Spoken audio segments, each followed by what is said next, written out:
Hey. Sorry for the delay, folks, but we couldn't help it. We thought we were going to have Act today, but it's going to be me, Russ, and Dan Petru on cue. Look at Perfect. that. Just as we're starting the show, Dan, it's you and it's the New York contingent. The Pennsylvania contingent is not with us today. That's not a bad thing. No, it's No. not, and we can start just talking because Russ's football team is facing my football team on Thursday, and the most annoying commercial I have ever seen in my life. DraftKings? Some guy from Brooklyn, I think it was, or Queens, in a From delicatessen. like a Ford store, yeah. Yeah, and some cretin from Niagara Falls wearing the people at the falls with the The the $2 raincoat. windbreaker. Yeah, it's like, I mean, Ponchos. it's Poncho, just yeah. it's just the most annoying, commercial, and I am easily annoyed, as you can tell. Yes, you are. But Dan, I have to ask you this, Yes. as somebody who is a director. The NFL broadcasts, and I'm not trying to slam them. Well, yes, I am trying to. No, go ahead. I slam them daily. The broadcasts that take place in Buffalo, Mm-hmm. every single time they come to Buffalo, it's let's show the chicken wings at the Anchor Bar, the birthplace of the chicken wing, and let's show Niagara Falls, which Right. is 30 miles away from Buffalo. Right. Every single time. How many shots of the Statue of Liberty do you see when the Mets are playing? I know it's just so weak. I mean, come on. You see shots of the Golden Gate Bridge when the Niners are playing, and they're an hour away. Yes, but that's the thing. That's the Golden Gate Bridge, and the team is the San Francisco 49ers. If the team was the Niagara Falls Bills. Oh, come on. The New York Jets and New York Giants play in New Jersey. You see a skyline shots all the time. Yeah, I just think it's so lazy. Well, what else? Okay, Captain Buffalo. What else are we going to show in Buffalo besides Niagara Falls and Buffalo Wings? What else is there? The Frank Lloyd Wright, the houses of Frank Lloyd Wright, the City Hall. There are a number of things in Buffalo besides. Google Dolls. Yeah, the history museum. I mean, You can't show OJ anymore. no, I guess- the statue of the former mayor of Buffalo, Jimmy Griffin. Just whatever. Just break it up. The monotony is You know how that works. What gets shown is usually falls. What gets recorded of the city flavor is usually recorded well in advance by the associate director. Believe me, I used to go on those shoots. So what one associate director says, "Hey, you've been to Buffalo recently? Yeah. Here's my tape." Or it's not tape anymore, but here's my file. Because it costs money to go throughout the city and shoot stuff all the time. So usually there's I'll be honest with you, I use stuff of like New York City skyline that's 6 or 7 years old. No one knows. Well, I mean, luckily it hasn't changed that The much. Chrysler building hasn't changed, Right. Yeah, well, I was gonna say if two certain buildings are not there, then people I would am know. aware of that, of course. Yeah, but no, it's just and it's very likely that it's B-roll and basically that it's stuff that they've been they show the guy spinning the wings in the big bowl and pouring the hot sauce at the Anchor Bar. And let me just tell you, everybody. I think I want wings. I want wings tonight. Yeah, well, sorry to tell you, everybody who comes to Buffalo, go someplace else. Anchor Bar stinks. They're terrible. Well, it's like everybody. I would be more in favor of doing some celebrity interviews. You do like a celebrity for every city or whatever, and show me 10 seconds a city and talk to Thurman Yeah, Thomas. but you need something coming back from breaks to put your sponsorship over. Yeah. You Right, need for to pay the bills. Those things pay the bills. You But need there are- something in the can. Doing those live, believe me, I can tell you, doing those live are a recipe for disaster. But there are If you screw them up, you have to pay back. You have to pay. Let's say if you screw up a Honda billboard, you got to pay Honda what they should pay. What the spot costs, or you have to do make goods. It's a pain in the ass, believe me. My overall point is there are other things in Buffalo besides Anchor Bar wings. You did not give me a convincing argument though when I asked you what else we should show. Well, It is Buffalo. That's a tough question for Buffalo. I mean, my answer is show me pictures of Marv Levy. Show me pictures of the wide right. Yeah, there has to be a Buffalo. There has to be a Buffalo Bills museum, though. Yeah. Right. You could go into that museum and you can shoot a ton of stuff in there. Hand the names of the Wall of Fame. Show the cheerleaders. You know what I'm saying? Show that there are things around the stadium that are historical. Show the waterfront. Anything but Niagara Falls, which is not even in Buffalo. Close enough. 2 minutes, though. This week's game, Dan, has to be a director's dream with Rex Ryan going back to New Jersey, because the amount of footage that you would have to show is incredible. Positive and negative, him on the sideline. There's so much, and it hasn't really gotten ramped up yet because it's only Monday. Because right now he's just saying the Jets are just a normal opponent, which to him that's not true. Baloney. But he did announce the team captains today and said that the idiot IK, however you pronounce his last name, is one of the team captains at the beginning of the game. And it's like, so the buffoonery has already started. I don't think that's even a big deal. I think it'll get worse as the week goes on. But the funny thing is Gino starting? Coach is the exact opposite of Rex. He's not into all of that, and so it'll be an interesting matchup there because of that. Is Gino starting? Because is he one of the captains?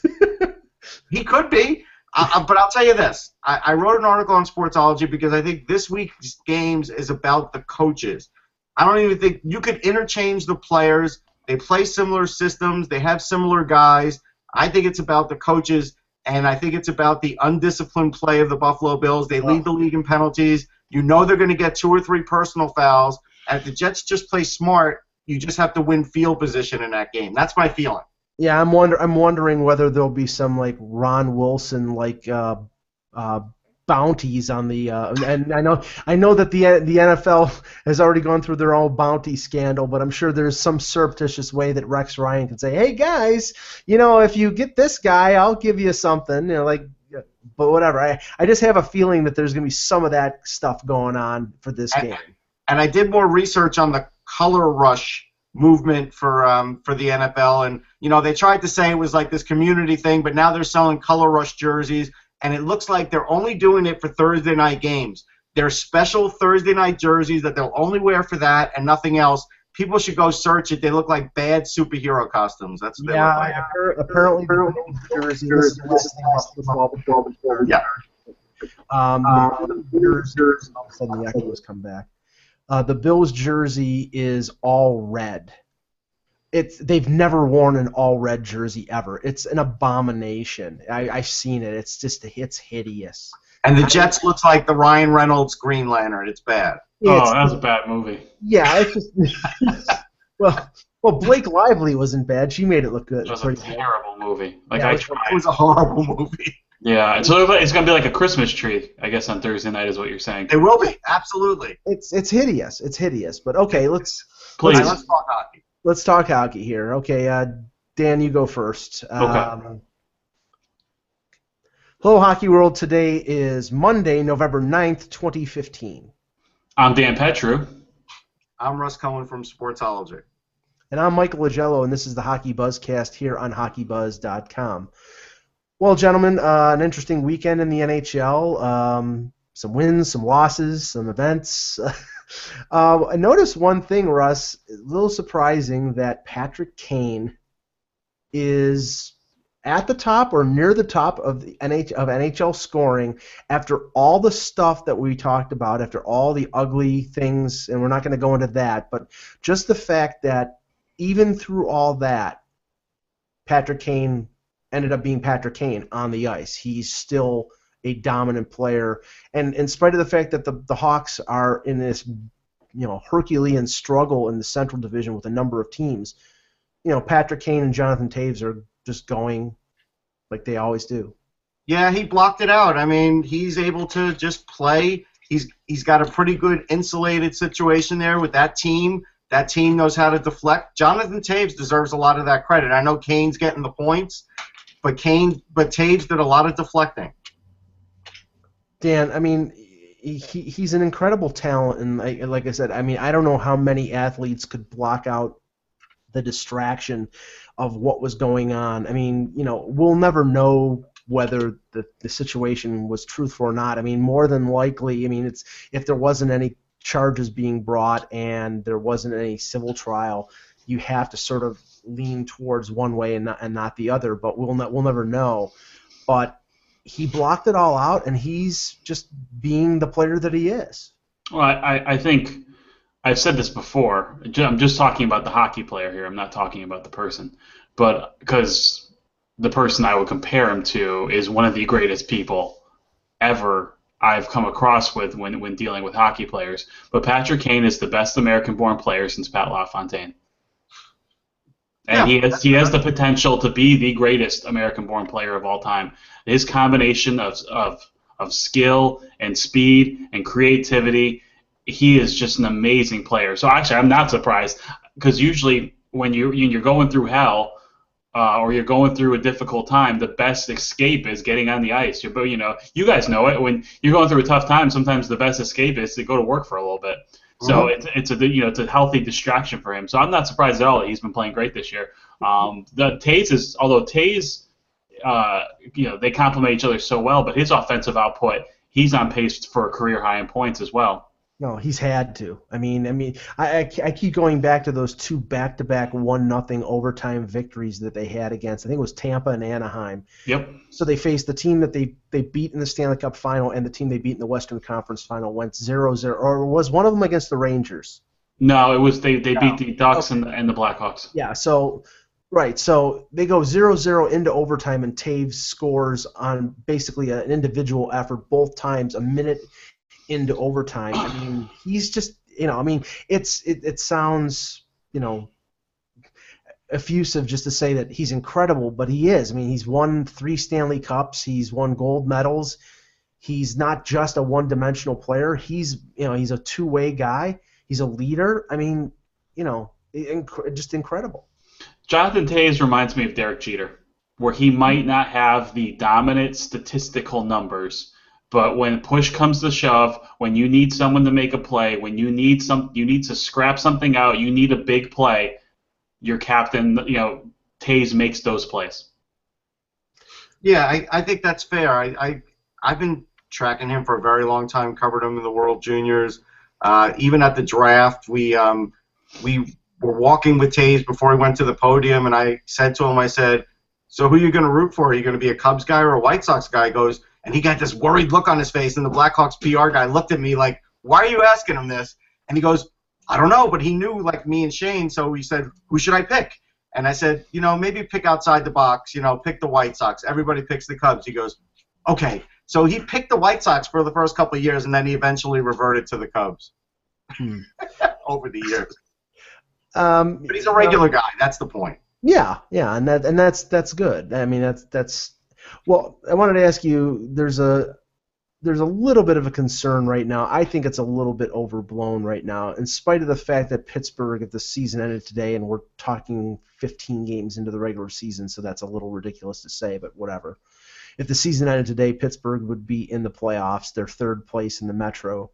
But right now, Sidney Crosby has 2 goals and 5 assists, and I can't tell you how many times I've heard over the last few days the concern that, what's wrong with Sidney Crosby? Has, the Rubicon been passed? Is something wrong? Is he over the hill, or is he, starting on the downward trend, or have the injuries caught up? I mean, I've seen him play a couple times so far. He looks like the same Sidney Crosby to me. He's still, he controls the puck along the wall. He's still got the creativity. He just hasn't had the luck offensively yet. Dan, you see him when the Islanders play the Penguins all the time. Do you think that there's a reason for concern with the Penguins, with Crosby? Well, it doesn't seem like he shoots the puck anymore. He's always looking for that play, or he's always looking for that pass, and usually shooting is like the 4th or 5th option now. Mm-hmm. And he's such a gifted player, but he's such a workhorse, and he's such a grinder, and he really will go into the boards and win those battles. You don't see him around the net nearly as much as you used to. He used to be that guy that, and all the great players have this, around the net there'd be a big fracas, there'd be a loose puck in front of the net. Next thing you know, somehow he's all alone right in the crease putting a backhand over the crossbar. You don't see that much anymore.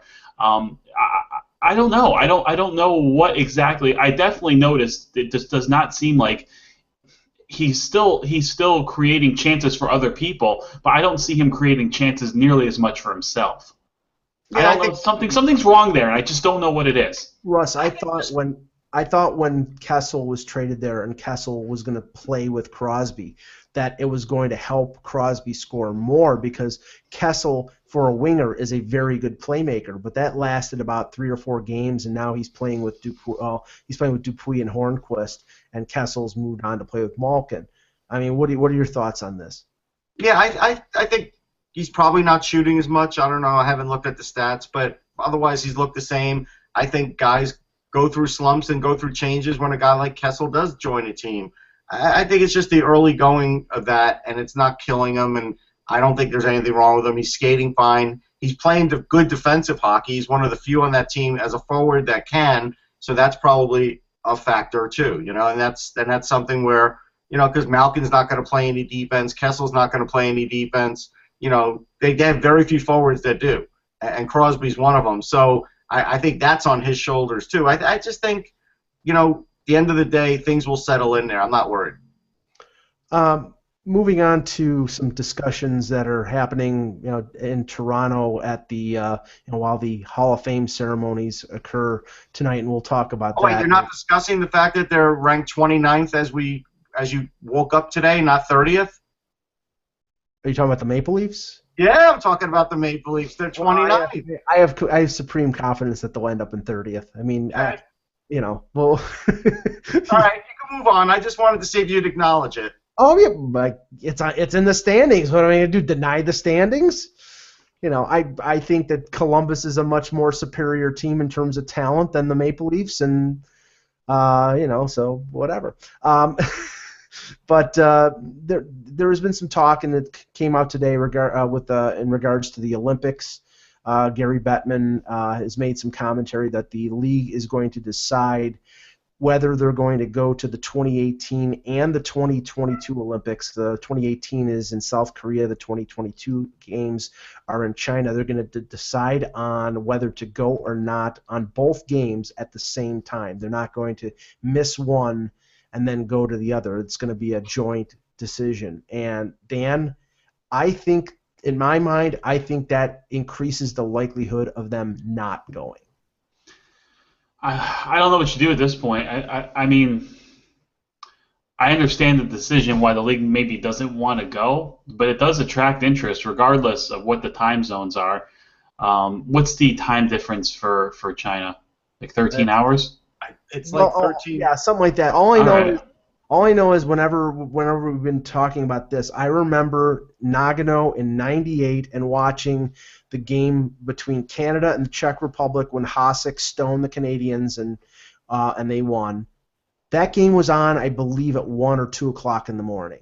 If they could, with the time zone, if you could stagger it where your games are starting on the East Coast, because that's all that matters. Sorry, no.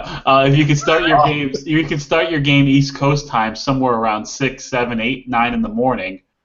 I think you'd have a decent shot.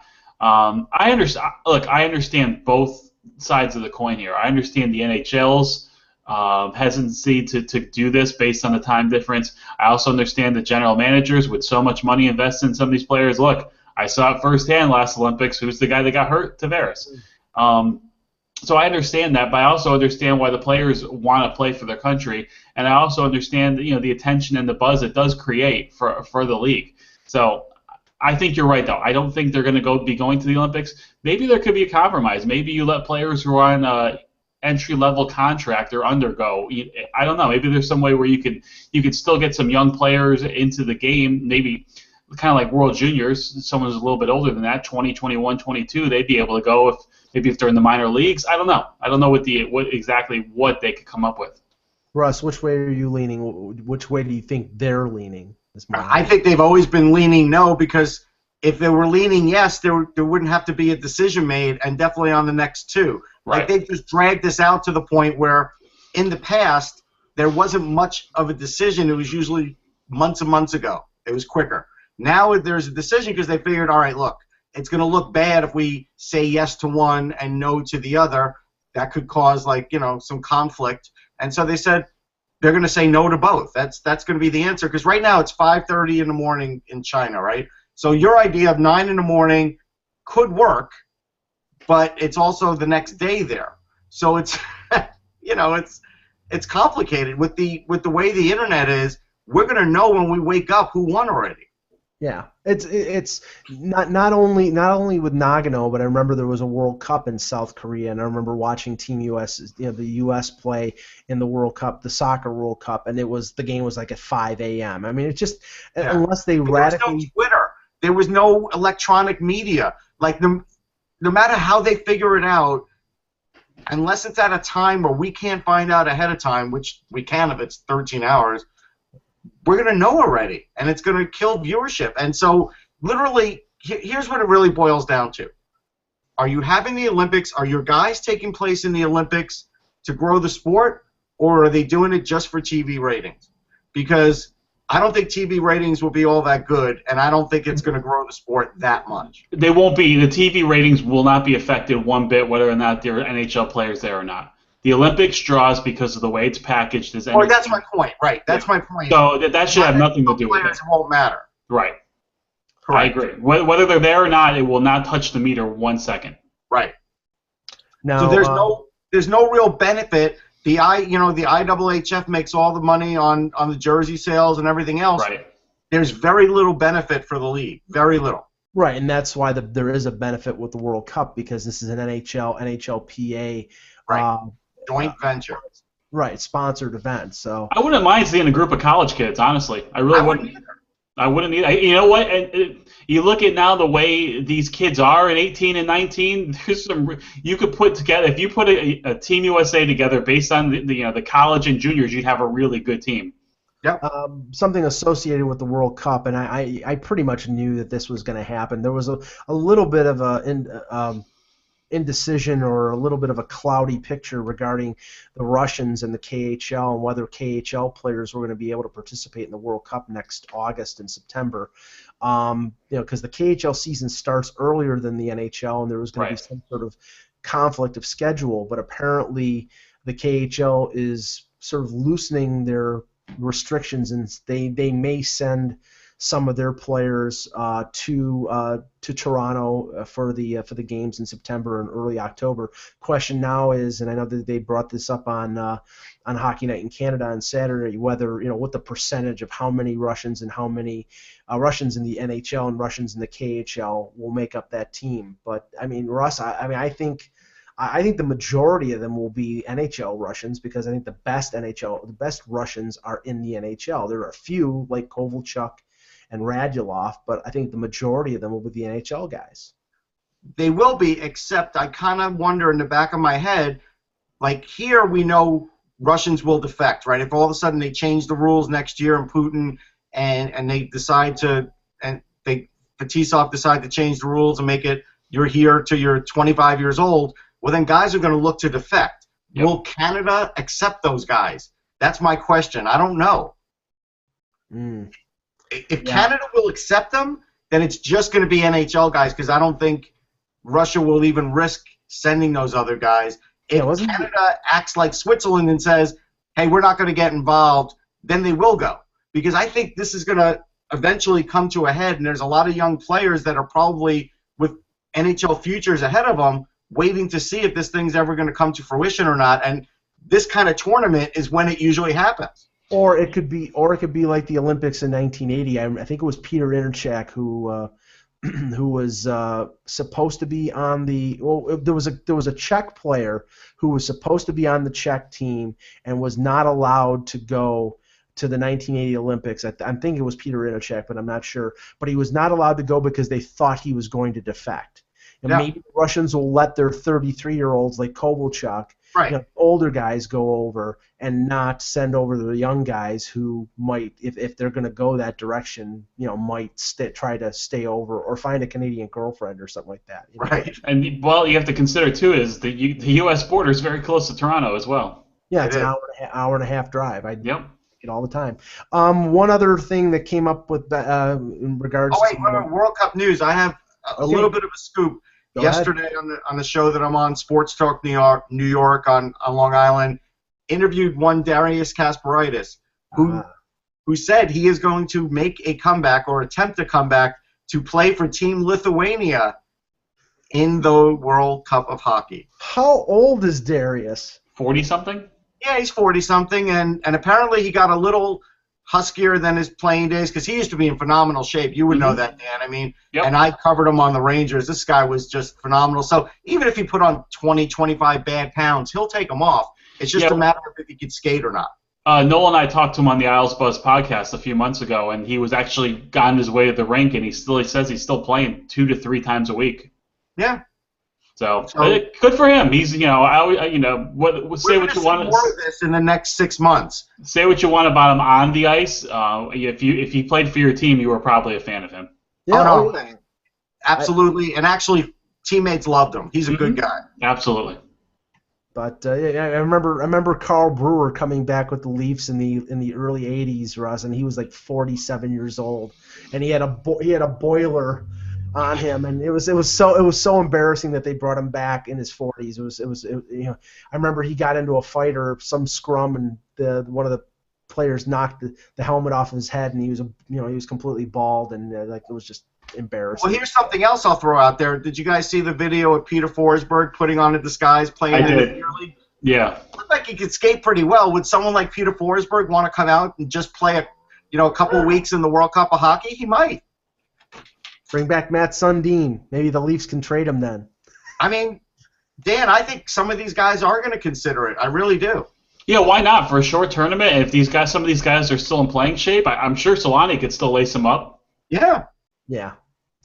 Other news from Toronto in comments that Gary Bettman made, the announcement regarding or any kind of addressing of expansion will not be talked about at the next Board of Governors meeting, which is early December in, I think it's Pebble Beach, which sounds to me, Russ, because they already know. They already know, but I think that they're all. Can we get credentials for that at Pebble Beach? Yeah, I'd like to. Talk back about that.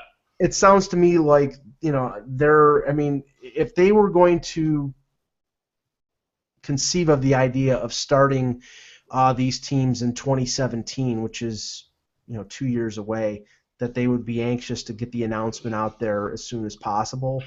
I think the likelihood of them announcing expansion probably before next summer is practically nil. What do you think? Yeah, I think that's fair. I think that's the way it's going to go, and they probably still want to see what's going to happen in Phoenix, right? What's going to happen in Florida, right? Because they may want to have all this go at once, not like the last time where it almost happened overnight, even though they said it wasn't going to, but we all knew it was going to, and we saw the proof afterwards. I think they're trying to coordinate it a little better, and based on the Canadian economy, I think if they wait out another year, maybe that looks a little better too, and then all of a sudden they have their 2 cities, right? You think, too, is they're also maybe looking at waiting to see if some of these other cities who have been candidates in the past get their act together? It's possible. I think Vegas is getting one. Yes. I think the only city they're waiting for is Seattle. I have the feeling that they're waiting to see whether a building can get built, and if I've been told continually by people in the NHL that the NHL is really interested in Seattle. They want Seattle, and they also want Portland, Oregon. They really do. Portland makes sense too. Yeah. They all make sense. I think it's a matter of time until we see those cities, but I think, like you said, Seattle has those plans for a rink, and it just hasn't gone up. Vegas is being built. Quebec's is done now, right? I think. Yeah, it's beautiful. And so you look at that and you say, all right, look, they're lining it up for those 2, but they need to have 1 or 2 others because, let's face it, there are going to be teams at some point that are going to be moving. There are. Yeah. You don't know who they are yet, but there will be. I mean, Portland makes sense in the fact that, not to say that a WHL franchise means anything in terms of reach, in terms of the market being interested, but they have a relatively new building that I think is hockey capable, the building where the Trailblazers play. Plus, Northwestern market with Seattle. It's a good sports city. It's an underrated sports city. Look at the success the MLS has had there. It's an underrated city in general. It's a beautiful city and an up-and-coming one, but it's definitely the Pacific Northwest is very underrated when it comes to sports. It is. I've been to Seattle, and Seattle is definitely sports crazy. Although soccer's like #1 there, believe it or not. It is. No, yeah, it is. They're dying for an NHL franchise up there. They want one so bad. Yeah, and I was there, and I went to a Supersonics game before they left, and honestly, that arena was fine. They just got screwed on that deal. The fans were still filling that arena. That was about owner greed, not about the fans not showing up. So I think fans will show up. And Portland, Absolutely. look, the Trailblazers have been there for years, and you can't count the AHL against the NHL. It's a big difference. Right. Okay, let's just talk briefly about the 4 players, the 4 NHL players who are being inducted into the Hall of Fame tonight. Let me just, we could talk about how great they were, but they're Hall of Famers, so, of course they're great. Question is, and I'm looking at the 4 names, Housley, Pronger, Fedorov, and Nicholas Lidstrom. Yeah, and don't forget Angela Ruggiero too. She was fit. I'm not. That's why I said NHL players. I mean, I was going to mention Ruggiero and Peter Karmanos and Bob McKenzie and Nick Nixon. There were a number of other people, but I was concentrating on the players. And looking at the player, and these are players that Russ, we watched throughout their careers, and these aren't players like from the 50s and the 60s that we only saw on film. These are players that we saw as rookies and then throughout their careers at their peak and at their end. Take a guy like Pronger, and is there a player that is the same type of player that is anywhere close to Chris Pronger in the NHL right now? And if so, who is he? No, I mean, I wrote about these guys the other day, and especially Pronger and Lidstrom, put it up on Sportsology, and I was on the conference call months ago, and I usually save that for Hall of Fame week. I don't like to post it in July. You don't have the impact, so I always wait. But Pronger, think about him for a minute. I mean, Anaheim, does Anaheim win without him? No. Does Edmonton even have a chance at making it to the Stanley Cup without Pronger? No. The Flyers, were they making it to the Stanley Cup without Pronger? No.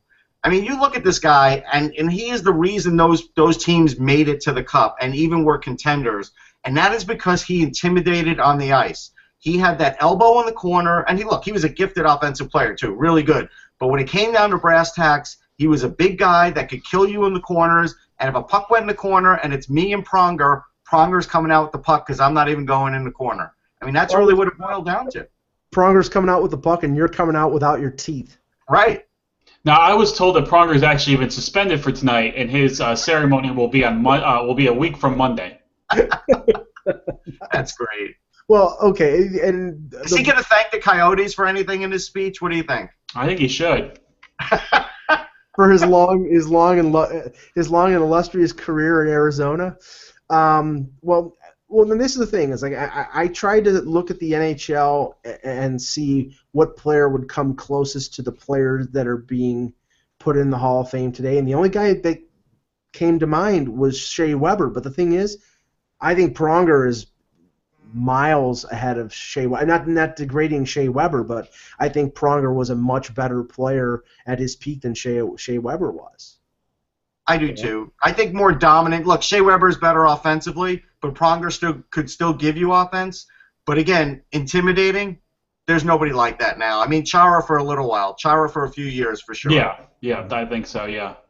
But other than that, I mean, you're right. I don't think Weber is the defensive player that Pronger was, and that's no knock on Weber. I think he's on his way to a potential Hall of Fame career. Right. If you're looking at comparable players of who's going in tonight, maybe Drew Doughty reminds me a little of Nicholas Lidstrom. Mm.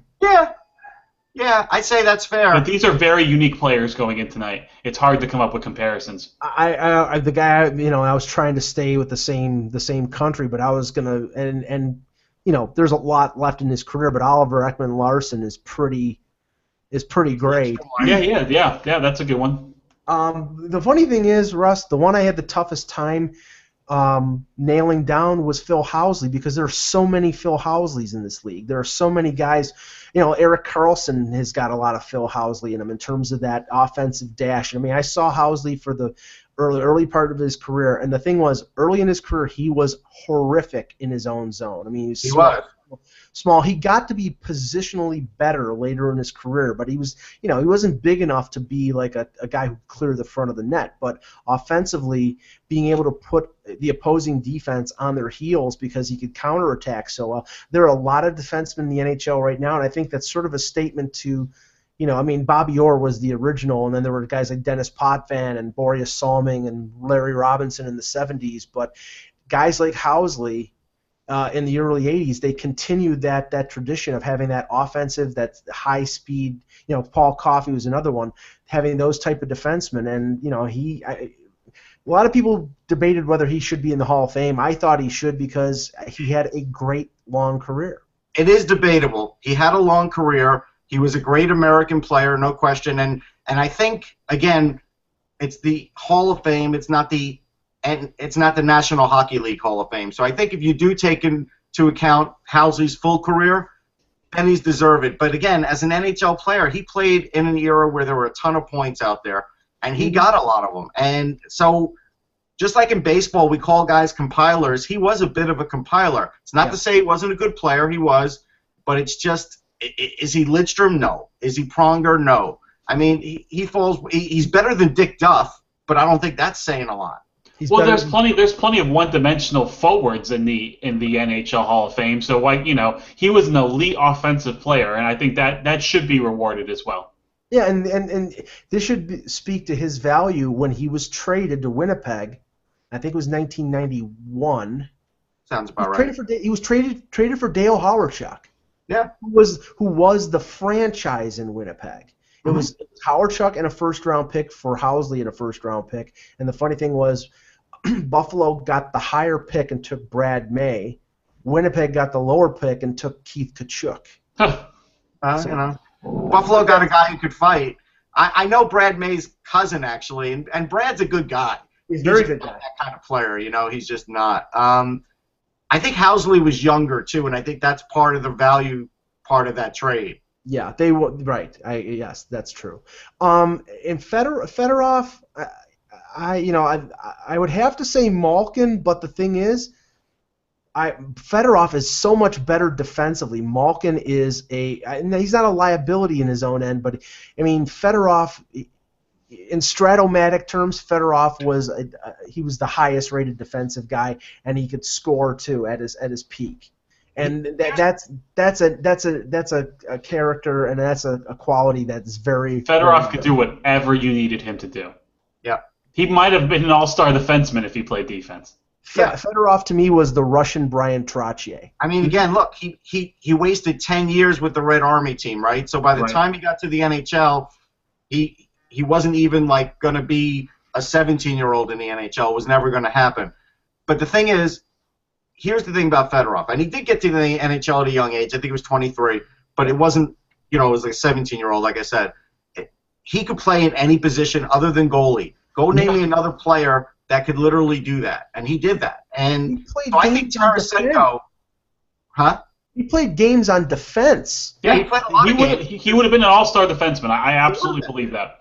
He would have been, and the rushes he had from the back end were tremendous. They really were. I mean, but he could play defensively too. I think Tarasenko is the guy that I would say is close to him because he does play a very good defensive style. But there is no Sergei Fedorov because, again, of that defensive component, you can't do it. And actually, this guy was really super physically strong. Like, he was very physically fit. That's why he was able to play to the age that he did. And so there's a lot to be said about Fedorov. It's funny because if you want to call a guy still underrated, he's probably still underrated. Now, some people are probably happy that Ovechkin goal didn't go through, so Fedorov is at least going into the Hall of Fame with the goal record because, by tomorrow night, I'm glad you brought that up, Russ, because I know they're going to discuss this at the next Board of Governors meeting.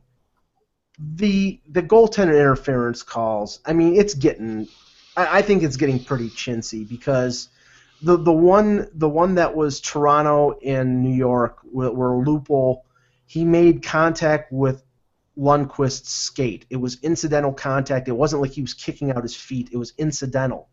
And they called that goalie interference. The one in Washington on Saturday, I think, was a little worse because it wasn't Ovechkin, but I think it was Justin Williams. I'm not sure, but the Washington forward went into the crease and made contact with Reimer. That I think he hit him in the mask with his stick. It was inadvertent, but it affected Reimer to be able to make the move to eventually stop the shot. So, but I think it's getting a little chintzy. And if the goaltender is coming out of the blue paint, not to say he's fair game, but if the forward is going for position in front of the net, I mean, come on, that's sort of a gray area there. So I think they need to rip up the current rule book for goaltending rules.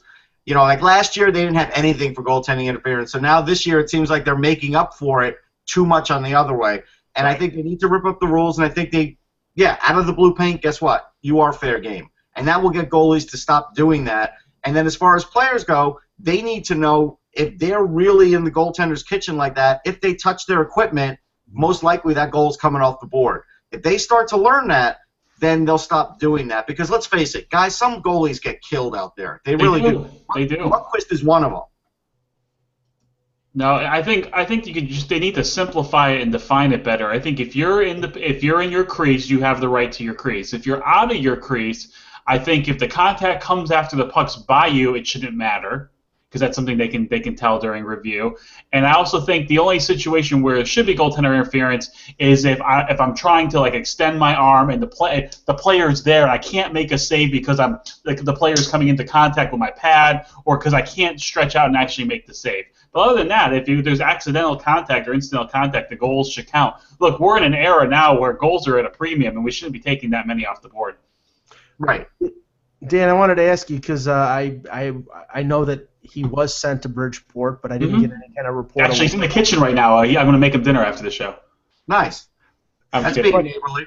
But what was the outcome of Ryan Strome going to Bridgeport? I saw Noel, your podcast partner, post some pictures of Ryan Strome in a Bridgeport uniform, which looked a little strange. But did he play well in his first game, or? Yeah, he was pretty good this weekend. He had an assist on Saturday, stood out more yesterday. Wasn't on the scoreboard yesterday, but he stood out more. And I called this, we had our podcast last Wednesday at the Sound Tiger game. I said this is something that could happen because he was on a two-way deal, and people freak out about this stuff.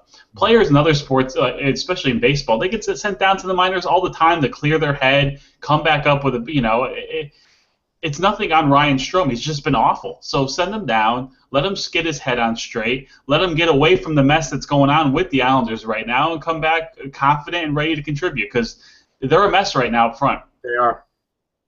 They look lost. They look like they've never played together, their forward lines. It's like Tavares is back to being on his own island again, and that's like 2-3 years ago, no pun intended. No, you're right. And the funny thing is, they've only given up 16 goals in their last 8 games. The defense has been fine, and the goaltending's been outstanding. They're losing these games 2-1, 1-0, 3-2, 3-1 with an empty net goal. They're in every game. It's just they're a mess offensively. And I know we've talked about it before, but I sort of hesitate to bring it up. But Scott Burnside from ESPN wrote something over the weekend. We can stop right there. No, not stop. He's not. Don't say that. I will. No, I'm going to say that. I don't care. Okay. Okay, but I mean, I do. Let me rephrase that. Over the past 10 years, I have very rarely agreed with a Scott Burnside article. Okay, that's fair. But I mean, his general point was that the move to Brooklyn, and I think it's unfair to say that this early in the season, with things that have gone on in New York with like I said, with the Mets getting into the World Series and all the other distractions, that you can make a judgment if this is a mistake or not. I know, and Russ and I talked about this, but after, say, 30 or 40 games, if the numbers are down as they are down right now, then you start to wonder whether it was an error. But they're down 8% as opposed to this time last year.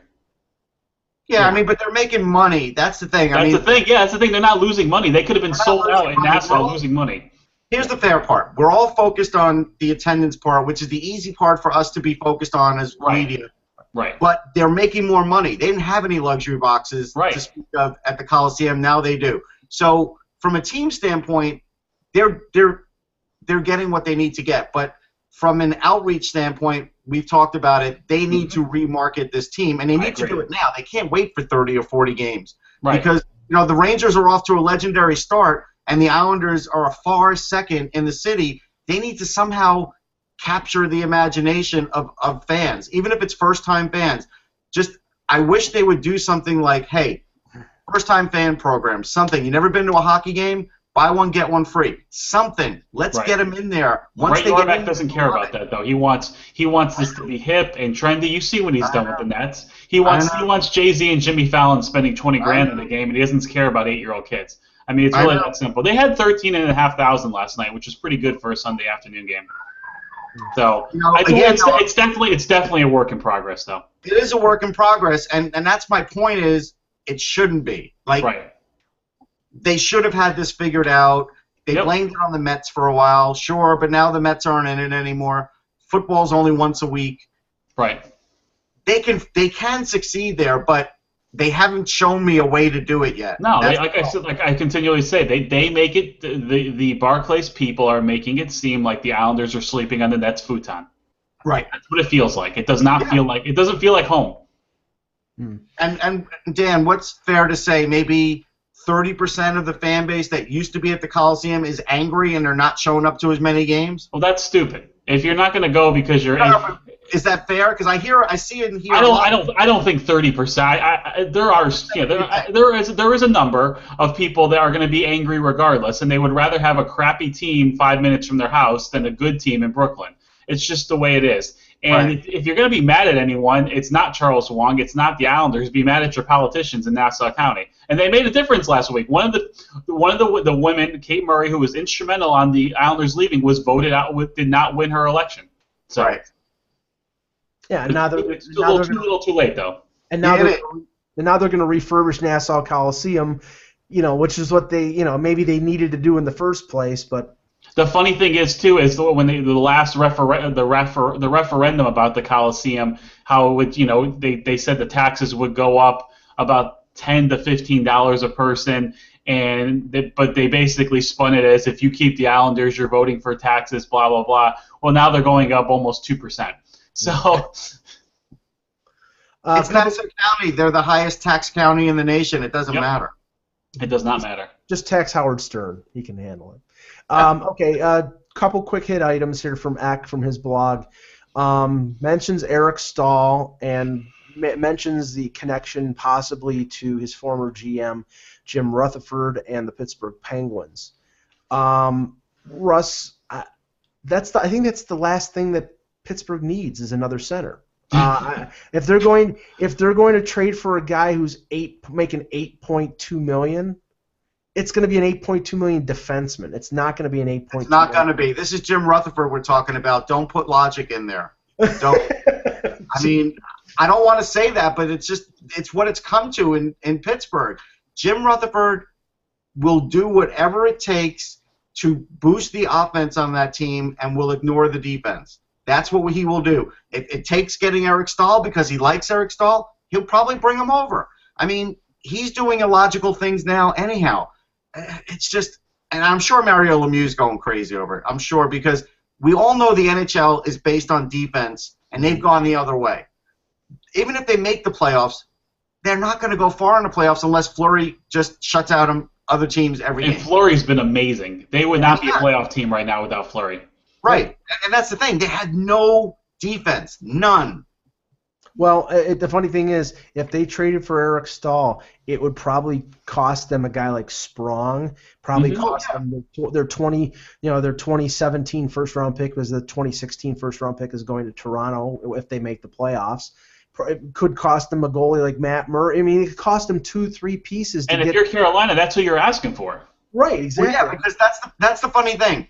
Ron Francis is the anti-Rutherford. He's digging out of the Rutherford mess over there where he just mortgaged the future. Mortgage. Now, they do have some young prospects that Rutherford left behind. That's true.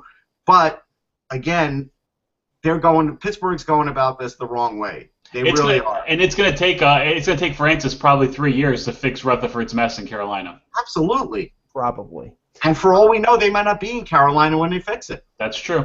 Now the other thing that Eck wrote was in connection to the Bruins and the Hurricanes, that the Bruins are looking to bolster their blue line, which doesn't that sort of adds up because even though Seidenberg is coming back, their blue line is still relatively thin.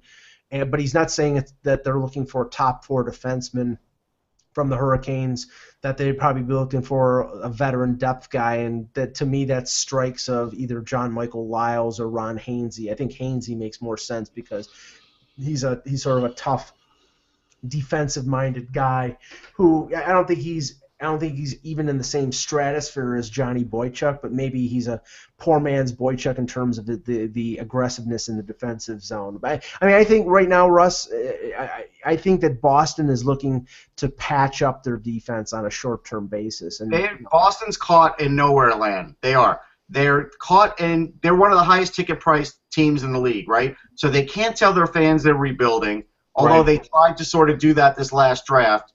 They're trying to get, and they're close, right? Because they're playing better than I thought they would be. They are, yeah, they are. But they don't really have the horses there, and another injury or two, and they really are in trouble. So they're one of those teams that, they're like half in it, half out, and it's the worst place to be in the NHL. It really is. Mediocre. That's the worst place. Either be really good or really bad, because the drafting 11th or 12th every year isn't going to help you. No. Gee, I don't know that story, do I? But it's so true. I mean, and that's really where they're at, And so I don't think, look, John Michael Liles, I was at the Winter Classic when he got traded, and the best thing anybody could say about John Michael Liles was all the players liked him. That was it. Yes. Ron Hainsey would be a nice bottom pairing depth forward. Hainsey could help a little bit. He's a Massachusetts kid, too, I think. He's a Connecticut kid. Right, okay, Connecticut. So he's close. Hainsey could help him a little bit, but even at this point in Hainsey's career, he's not the ideal guy for this league. Right. No. In connection with Boston, the name of Louis Eriksson has been popping up the last week or so in terms Are they going to trade him for second? Jeez. Well, no, but, Sorry, here's the thing. Let's get real about this one for a minute.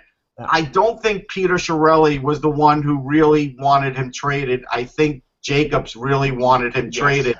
And I think Chiarelli had to get whatever deal he could that was out there. Yep. That's all he could get.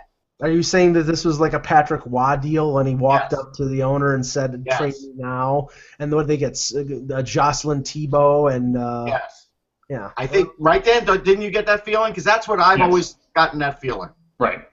And, so I don't want to put it on Chiarelli that look. No, I can't put that on. Part of it's on the player too. He was, his immaturity really affected the team, and he's grown up. We think. Right. So it happens. Sometimes a trade is the best thing for someone. Yes. Too much too soon. 18-year-old in Boston winning a cup, and where they haven't had any success in decades. We did a lot. We all did a lot of stupid things when we were teenagers. We just weren't in a national spotlight. Yeah. No question. I don't know if there's a lot of teams that would covet Louis Eriksson. I would say teams like the Red Wings, teams like, veteran teams that like two-way players would certainly do it, but he's not going to get a bounty. Like the Dallas Stars, maybe? Would he help Tavares? I don't know. I'm not sure. Either. I'm trying to think if he would or not. I don't know if he's fast enough anymore. That's what I was thinking too. Would he help the Pittsburgh Penguins? No. No, because Hornquist is like the same player, probably even better offensively now, and so no. I got another one for you. How about the Vancouver Canucks? How about him playing on the wing with the Sedins? That might work. That might work.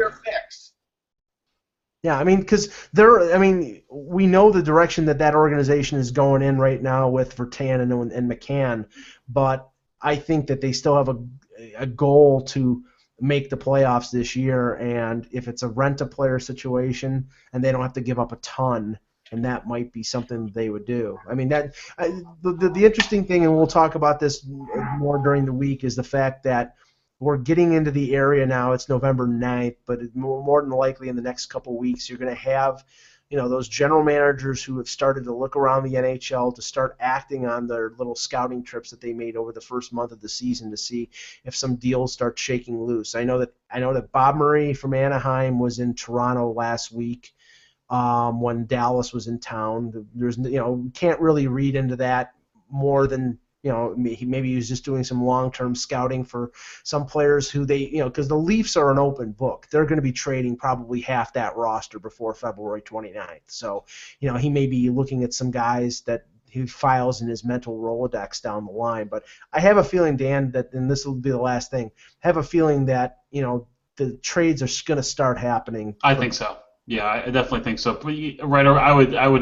I would expect them like right around Thanksgiving. Teams are starting to figure out who they are, what they need, and there are some teams that are maybe one or two players that are in need of a trade to kind of jumpstart their team. You know what the problem is though, and so I look up Eriksson, right? And he's got 12 points in 14 games. He's 30 years old. He's making $4.5 million. It's hard for teams to juggle that this time of the year unless you're giving up somebody that makes $4.5 million. That's why it's hard to make a trade now. It's really, you've got to match up salaries. Yeah, you have to trade him where at least you're trading him somewhere where you're getting $3.5 million back at the least, or you're eating some of his salary, one or the other. Right. And I'll tell you something right now, and I know, I always talk but something Toronto-centric, but I think Toronto has I think Toronto has set themselves up pretty well going into the deadline with the room that they created with the Nathan Horton LTIR. They're one of the few teams out there that has $6 million in cap space that will spend every penny of it. And I think it's not going to be spent on players, bringing in players who they want, who have big salaries. It's going to be players that other teams want to dump that they will pay to get draft picks or prospects, and I think that is going to be something. They may get more in those type of deals than they get for some of the players that they have on their roster, Russ. Sure, but how do you know that all of this maneuvering and all these picks doesn't turn them into the Oilers? That's the problem. Like, it's not like the NFL. Remember the Pittsburgh Steelers basically assembled their team in one draft, and they're getting guys that can come instantly into the league. The Leafs are going to have two good drafts after this year under their belt, and they'll have, actually, if you want to say three, you could even say three, and maybe they'll have one or two players to show for it, early on. It's going to take, if they go that route, it's not a guarantee. It's not. No, it's not a guarantee. That's why all the talk of it being long and painful, and the only shortcut to it, and we know probably know that this is not going to happen, but until a certain number 91 signs his long-term deal in Tampa, that is the only scenario, him or a Kopitar or some impact player being on the free agent market that they go out and sign. That's the only way that this plan gets accelerated forward. Other than that, this was a 3 or 4 year rebuild, and any talk of it being less than that was just a dream. It's not. It takes that long. And I think unless they do go out and sign somebody or make some blockbuster trade that we can't even think of right now, that it's going to take that long, and we'll see. But anyway, guys, great show. The funny thing is, I always hear from scouting directors of scouting, general managers, whatever, that you have to get these defensemen now through the draft, and I agree with them on that. But now we're talking about whole teams through the draft, and I don't know, is there one out there that's really done it? Chicago didn't get a whole team. Pittsburgh didn't get a whole team. They got 3 or 4 great players. They did. Right. And it turned out that they built around that. So my point is, we don't even know if this works anymore. Well, but Chicago got their core. They got Kane, they did. They got Taves. They got the 3 defensemen. But Host is just as important as anybody in their core. But you have to get about 80% of it through the draft, and then you can fill it in with a few pieces. The Islanders are about 16 or 17 of their players are drafted players, and they filled them in with Boychuk and Leddy. And right. So but they have to still prove it, in the playoffs, to say. No, I agree, but I'm just saying it's definitely the cheaper route. It is. You have to get 1 or 2 players a draft. You have to develop NHL players. My mind is it a 60-40? Is it a 70-30? I don't think anybody knows right now. I don't know. Yeah, that's a good question. That I don't know. I don't know what that percentage is. It's a it's a combination of everything. It's not just drafting. It's drafting. It's making trades. It's the key signing. If you can do all 3, if you have the ability to recognize talent in all 3 avenues, then you can put together. Chicago was not assembled just on the draft. They did go out and they brought in Marian Hossa. They did go out and they traded for players. They traded for Johnny Oduya. There were pieces that were brought in that helped that team win. And I think an example too is there has to be some luck. Like Oscar Lindbergh was traded for Ethan Werek, right? We all knew Lindbergh could be a good defensive player and a good face-off guy. Well, right now he's the leading guy for the Calder, if you ask me. And so, to me, there's a little bit of luck at play because he's now turned himself into a better player than was even expected in that trade. Right. All right, guys, great show. We'll be back tomorrow with another edition of the Hockey Buzzcast. For Dan Petru, for Russ Cohen, I'm Michael Agello, and remember, without the buzz, it's just hockey.